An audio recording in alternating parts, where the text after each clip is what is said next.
Praise God. Praise God. God is good all the time and all the time. God is good. Praise God. Praise God. Isang mapagpalang araw sa bawat isa. Sa pagkakataon ito, tayo po ay tutulog, lalapit sa ating Diyos na buhay ng may pananampalataya na kung saan may dalawa o tatlo na nagkatipon sa kanyang ngalan. Naroon siya sa kanilang kalag. Sa araw na ito, tayo po ay dudulog sa Panginoon sa ngalan ng bayan ng Tigaon sa probinsya ng Camarines. Hihilingin na mahitatag ang altar ng ating manunubos sa bayan ng Tigaon. May mutag sa itong mga kaigsuunan niya sa Visayas o sa Mindanao. Bisan pa katong atong mga kaigsuunan nga anaa sa Luzon o sa laing naso. Dalay ko ang Ginoo sa walay katapos. Ito na po ang ika-1,500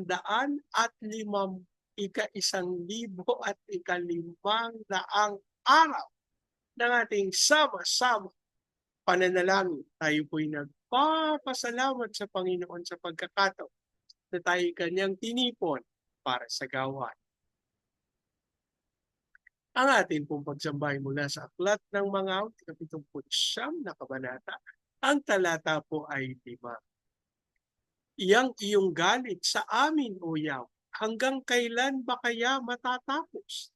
Di na ba titigil ang pagkagalit mo sa amin? Tutupo. Iyang iyong galit sa amin, O Yahweh, hanggang kailan ba kaya matatapos? Iyong galit sa amin, O Yahweh, hanggang kailan ba kaya matatapos? Di na ba titigil ang pagkagalit mong sa amin tutupo? Di na ba titigil ang pagkagalit mong sa amin tutupo?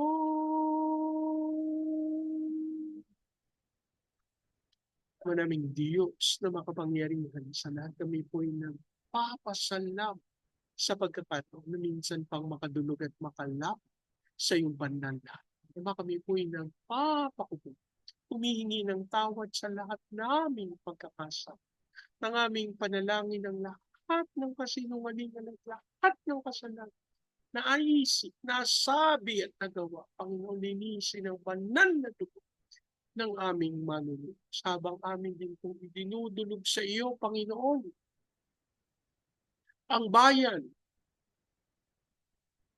bayan ng Tigaon sa Camarines Sur. Aming panalangin ng lahat ng altar at lahat ng kasunduan sa bayan ng Tigaon nang hindi ayon sa pangalan ng aming manunubos ay mapawalang sa pangalan ng Diyos.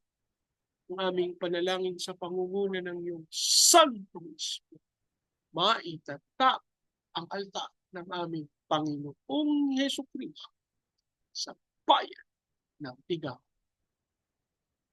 Maraming salamat. Ang aming pag-asa at tinugon nyo, tinanggap namin ang aming panalangin sa pangalan ng aming Panginoon Espiritu. Amen. Amen. Amen. Amen. Amen. Amen. Amen. Praise God. Ang ating pong pagbubulay ay mula sa Aklat ng Genesis, 3. 5 kabanata. Ang talata po ay 12. Ang mga lupaing aking ipinangako kay Abraham at kay Isaac ay ibibigay ko sa iyo at sa iyong mga anak. Ang Diyos po ang magpala ng kanyang buhay at makapangyari salita.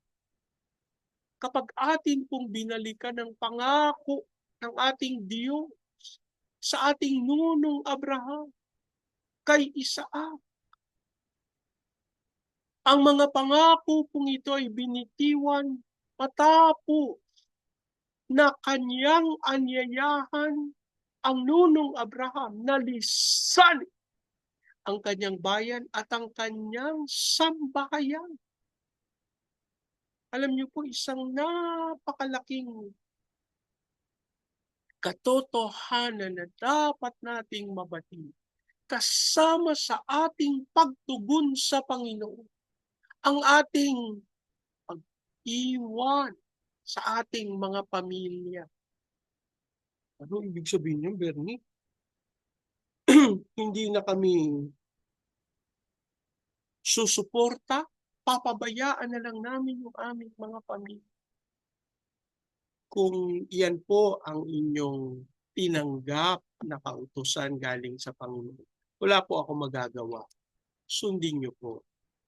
Pero kung hindi naman po ganyan ang tinanggap niyo, huwag niyo naman pong sabihin na yan ang sinasabi ko. Kasi hindi po yan ang ibig sabihin. Kundi ang ibig kong sabihin sa pag-iwan sa ating mga pamilya, ang ibig sabihin ang pagpapahalaga na nais ng Panginoon na ating ipagkaloob sa Kanya ay higit dun sa pagpapahalaga natin sa ating mga pamilya. Alam niyo po, yung panawagan ng Panginoon kay Abraham na lisanin yung kanyang sambayan ay isang napakahalagang desisyon na ginawa ni Abraham. Bakit? Kasi po yung kanyang pamilya sumasamba sa mga Diyos-Diyosa. Yung kanyang pamilya gumaganap ng mga nakaugalian na labag sa kalooban ng ating Diyos na buhay. Ay isa po sa sinasabing gawain ng pamilya ni Abraham. Abraham pa noong pagkakataong iyon. Sila po ay naghahandog ng kanilang mga anak sa kanilang mga Diyos-Diyos. O, meron ba kayong ganyang gawain sa inyong mga kapamilya? Kung may ganyan po, lisanin nyo talaga. Pero kung wala naman, alam nyo po yung pagpapahalaga na nais ng Panginoon na tanggapin galing sa mga sumusunod sa Kanya, galing sa mga naglilingkod sa Kanya. Ang sinasabi ng Panginoon, dapat higit yung pagpapahalaga sa Kanyang kautusan kesa doon sa ating pagmamahal sa ating mga kadugo. At yun po, huwag niyo po akong i-misquote at huwag niyo pong sabihin na sinabi ni Ben. Kasi hindi po yun ibig sabihin, ano po. Kung hindi, patid natin ng ating Panginoon ay selosong Diyos. Alam niyo po, isa yan sa ating recent na tinalakay dito. Ang ating pong bansa ay binansagan na isang Kristiyanong bansa. Pero ang mga sinasamba, mga rebulto, mga bato, mga kahoy, Kristiyano ba yun? At alam nyo, kapag tinanong nyo yung mga gumagawa niyan, sasabihin nila sa inyo, hindi nila sinasamba yun. Pero, sinisindihan nila ng kandila. Inaalayan nila ng sampagita. No? Pero hindi nila sinasamba yun. Ano pala yun? Ginagawa. Paggalang lang po yun. Paggalang. Nagawa mo rin ba yan sa iyong mga magulang? Binubuksan mo ng kandila, sinisindihan mo ng kandila at sinasabitan mo ng sampagita. Kung kung patay na, kung buhay pa, hindi ko naman ginagawa sa magulang ko. Bihira naman. Bakit gano'n? Ba't may discrimination? Yung patay tsaka yung buhay. Dapat, kung gagawin natin sa patay, baka mas maganda na gawin natin sa buhay kasi mababatid pa nila kung ano yung pagmamahal na meron tayo sa kanila, yung paggalang na meron tayo sa kanila. Pero mga kapatid, mawalang galang na po sa inyo kung kayo po ay gumagawa nito. Hindi niyo po ako naririnig dahil kayo po ay sinisiraan ko. Ito po ang katotohanan ng salita ng Diyos na hindi pumapayag ang Panginoon na tayo'y maghandog, na tayo'y mag-alay sa mga ribulto, sa mga kahoy na inanyo ang tao. Kasi yan po nakakapagpaselos sa Panginoon. Kasi alam niyo po ang kalooban ng Panginoon, ang naisin ng Panginoon, tanging siya lang yung ating sasambahin. Yan po yung nasa Ten Commandments, yan po yung unang utos. Thou shalt love the Lord your God with all your heart. Ano po? At alam niyo po, ang pinakamainam na gawin natin, kung kayo po gumagawa nung sinasabi ko na paghahandog, naghahandog kayo ng sampagitan, nagsisindi kayo ng kandila, tigil nyo na po yan. Ito na po yung pagkakataon na tayo sumamba. Ang sabi po ng John chapter 4 verse 23-24, ang hinahanap ng Panginoon ay yung sasamba sa Kanya sa Espiritu at katotohanan. Ibig pong sabihin, sasamba sa Kanya ng walang ribulto, sasamba sa Kanya ng walang mga sampasampagita, mga kandikandila. Hindi po natin yung kailangan sa pagsamba sa Panginoon. Ang kailangan po natin gawin buong puso na magpakumbaba at aminin yung kanyang paghahari sa ating buhay kahit hindi natin siya nakikita. Kasi yan po ang basihan ng pananampalataya. Ang sabi ng Panginoon kay Jacob, yung lupaing ipinangako ko kay Abraham, kay Isaac, ibibigay ko sa iyo at sa iyo. Alam niyo po, kapag binabalikan ko itong pangako na ito ng Panginoon, itong sinabi na ito ng Panginoon kay Nunong Jacob, na Israel na ang itinawag sa kanya, ano po. Alam niyo po, bumabalik sa aking kaisipan yung, ano kaya yung ipinangako ng Panginoon sa aking mga magulang? Pinangako ng Panginoon dun sa mga nauna sa akin na kumilala sa Kanya at tinanggap siya sa kanilang puso bilang Diyos at tagapagligtas. Alam niyo po, ito yung sinasabi ko dun sa isang kausap, na isulat mo yung mga pangako ng Panginoon para sa iyo. Actually, ang sabi ko sa Kanya, para maalala mo. Pero alam niyo po, itong pinagbubulayan ko to, alam mo, sinabi ng Panginoon sa akin, hindi lang para sa iyo yun. Para yun sa susunod mong saling lahi. Paalam mo sa kanila na yung mga pangako na binitiwan ko sa iyo na hindi pa nagkakaroon ng katuparan sa iyong panahon ay gaganapin ko sa kanilang panahon. Ay, napakasarap, di po ba? Na yung pangako ay binigay ng Panginoon sa atin kahit doon sa mga susunod na saling lahi, maari nilang ang hiling. Kaya mga kapatid, simulan na natin. Ano bang ipinangako ng Panginoon sa iyo? Isulat mo at gawin mong available para sa susunod na saling lahi. Manalangin. Ama naming Diyos na makapangyarihan, sa lahat kami po ay lubos na nagpapasalamat sa inyong kabutihan, sa inyong pagsama sa amin, Amang Diyos, at inaangkin namin ang inyong pangunguna. At sa pangalan ni Jesus, itinatalaga namin, Panginoon, ang aming mga sarili bilang inyong tagasunod. At sa pangalan ni Jesus, hayaan mo pong aming isulat ang iyong mga pangako nang sa gayon ito'y maging handa na mabasa, mabatid ng mga susunod na saling lahi. At kami po'y nananalig katulad ng inyong ginawa sa aming nunong Jacob, na ang inyong pangako ay sa kanyang nunong Abraham at Isaac. Ngunit inyong tinupad sa kanyang kapanahunan.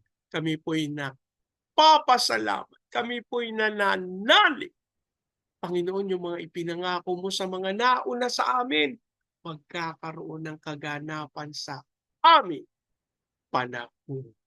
At kami po ay buong pusong umaasa ang kaganapan na ito ay magiging pagpapala hindi lang sa amin, kung hindi sa mga nakapaligid sa amin. Lord, namin ding idinudulog sa iyo ang bayan, Panginoon, ng Tigaw sa Camarines. Aming panalangin ang katawan ng aming Panginoong Hesukristo sa bayang ito ay magkaroon ng unawaan. Hayaan mo pong dumalo ang pagpapatawad sa bawat isa. At sa pangalan ni Jesus, panalangin namin ang pagkakaisa na nagmumula sa pag-ibig na tunay ngang ikaw ang may akda. Dasal namin namang Diyos na sa pamamagitan ng mga bagay na ito, ang Santong Espiritu ang gumawa ng paraan upang maitatag ang altar ng aming Panginoong Hesukristo sa bayan ng Tigaw. Maraming salamat. We just decree the fire of revival. At ayan mo, dumaloy din po ito sa Baguio City, Cagayan de Oro, Legazpi, Lipa, Manila, Pampanga, pati. Ilusan mo po ang mga bayang ito ng may kapangyarihan. Hayaan mong maganap ang iyong dakilang kalooban at sa pangalan ni Jesus. Hayaan mo, Panginoon, na silitain namin ang pagpapala na dumaloy sa buong Luzon, Visayas at Mindanao. Ipahintulot mo, Panginoon, na matupad namin yung tawag mo sa amin to be the launching pad of the gospel, to be a missionary, sending country, and to be the America vision in the height of its glory. Dasal din po namin ang pagkilos mo sa aming mga tagapanguna, sa aming President Marcos, Vice President Duterte, sa Senado, Kongreso, Judiciary, Military, Police, Local Government. We declare the fear of the Lord na maghari sa aming gobyerno. Ang aming panalangin, patuloy mong ilantad ang lahat ng kasinungalingan ng tao. At hayaan mo, Panginoon, na manaigang iyong katoto at ang iyong kapangyarihan sa pangalan ni Jesus. As we also pray sa aming mga misyonero sa iba't ibang panig ng daigdig, ikaw po ang gumabay, mag-ingat, magbantay, at magkaloob ng lahat nilang pangangailangan. Maging sa aming mga OFWs na tinawag mo bilang overseas Philippine witnesses. Pahintulot mo na sila'y maging mga saksi sa mga bansa na iyong pinaghatiran sa kanila. As we also pray, Panginoon, sa aming mga training agencies, katulad po ng Main Life, Asian Center for Missions, Elijah House Philippines, Church Renewal, Asia Pacific International Institute Studies. Lord, ikaw pong magkaloob ng lahat ng pangangailangan ng mga ministeryong ito upang matupad ang dakilang kalooban. As we also pray for the fulfillment of your purposes, Panginoon, sa Vietnam, Cambodia, Myanmar, Laos, Thailand, Malaysia, Singapore, Indonesia, Brunei. Dasal namin ang iyong kapangyarihan sa bawat iglesia, sa bawat lingkod mo na gumaganap ng iyong kalooban sa mga bayan ito. As we also pray for Hong Kong, Macau, Taiwan, Lord, kilusan mo ng may kapangyarihan ng mga anak mo at itago sila sa makapangyarihan pag-iingat. We also pray sa Japan, China, South Korea, North Korea, Russia, Brazil, America. Dasal namin ang apoy ng iyong Santong Espiritu ang tumutok sa mga bayan. As we also claim peace over Israel. Maraming salamat. Inaangkin namin, tinugon nyo, tinanggap namin ang aming panalangin sa pangalan ng aming Panginoong Jesus. Amen. Amen. Amen, amen, amen, amen, amen, amen. Praise God. Praise God. Lagi po natin tatandaan sa anumang pagsubok, problema, kahirapan, sakit, karamdaman. Tayo dudulog lalapit at tawa sa Panginoon dahil sa Diyos walang imposible. Sa pagkakataong ito, hayaan niyo pong salitain ko ang basbas ng Panginoon sa inyo at sa inyo sa Padre. I declare the everlasting love of the Father. I declare the unending blessings of the Son. I declare the sweet, sweet, sweet fellowship of the Holy Spirit now and forever. I declare this new house and with park, with a new thing, and with flourishing this. Jesus. Amen, amen, amen, amen, amen, amen, amen. Praise God. Praise God. Hanggang sa susunod, sama-sama nating ideklara, Pilipinas, God bless you big time. And so we declare, to God be all the glory in Jesus' name. Amen, amen, amen, amen, amen, amen, amen. Praise God. Praise God.